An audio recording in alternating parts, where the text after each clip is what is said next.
Hi everyone, I'm Jace. My pronouns are he, him.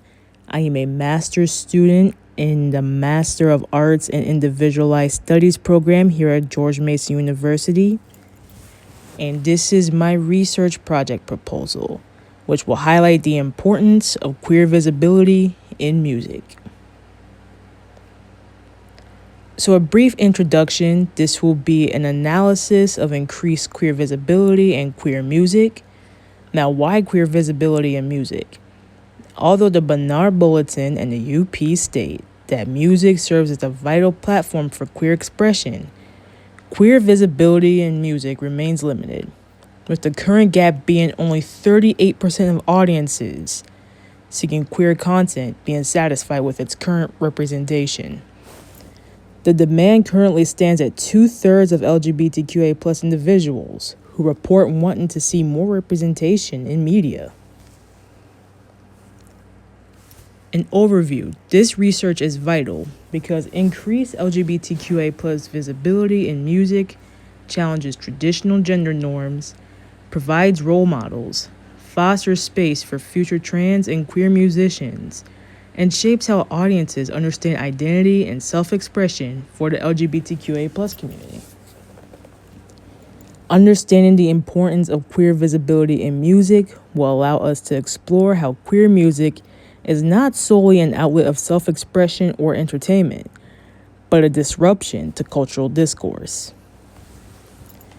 So briefly, my areas of literature are going to be cultural discourse, influence on musical expression and performance among queer artists, and music for community building. Now, as you notice, I included a picture of dominoes because I see these areas of literature as having a domino effect. Cultural discourse has an effect on the influence on musical expression and performance among queer artists, which then has an effect on music for community building. All in all of these intertwine with each other in some way. So research objectives.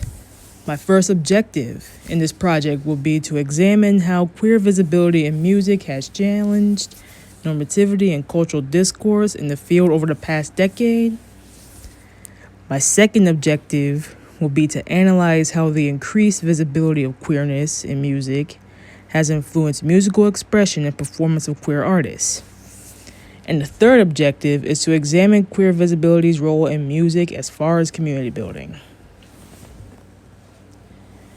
Now, methodology for Objective 1. I plan to conduct Type 3 case studies on artists in historically hypermasculine genres, with the three artists being Bad Bunny, Lil Nas X, and Viano Antiano. Now, I do want to know, Bad Bunny, while he is not queer, he still actively defies gender norms in reggaeton. As Moreno states, reggaeton is a historically hypermasculine genre, and Bad Bunny challenges those norms with fashion and also being an active ally of the LGBTQA plus community. So I feel like even though he is not queer, he is still essential to include in these case studies because it still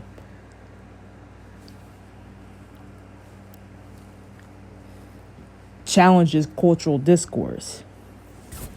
What I will be analyzing here is public reaction, fashion, music videos, and performances. Now, for methodology for Objective 2, I will be doing the same thing, conducting Type 3 case studies, but this time I will be doing them on artists who experience a shift in their music from queer-coded lyrics to more explicit queerness, like Haley Kiyoko, Janelle Monáe, and Frank Ocean. Here, I plan to analyze albums, lyric content, and aesthetics. Now for Objective 3. Similarly, and in contrast to the first two objectives, This one will consist of a combination of Type 1 and Type 3 case studies. The Type 1 case study will be done on World Pride in Washington, D.C. I plan to conduct an in-depth analysis and ethnographic study of music lineup, audience interaction, and how music shapes identity. I may potentially do interviews with event attendees on how the performances challenge heteronormative constructs, create a sense of belonging, and contribute to the creation of queer spaces within a larger cultural landscape. Continued, the Type 3 case studies will be conducted on both ballroom culture and digital spaces. Within ballroom culture, I will be observing music as resistance, survival, and identity formation, which, as I said before, goes beyond music as entertainment or self-expression. We're now getting into the resilience part of queer music. And with this, I will be focusing on Black and Latin queer communities, as that is where ballroom culture originated. As far as digital spaces, I will explore queer music's role in community building online, as well as examining the extension of queer spaces beyond physical events. Now, the significance, the intellectual merit, highlights the intersection between musicology, queer theory, and cultural studies. It will apply and intersect frameworks like Judith Butler's gender performativity and Simon Frith's identity in music. Because the two, while Simon Frith doesn't explicitly talk about queerness, the two still intertwine. And also conducting case studies of influential queer artists to examine queer visibility's effect on identity, performance, and musical innovation. I also plan to demonstrate the importance of increased queer visibility in reshaping musical practices, disrupting norms, and affirming identity. Continued.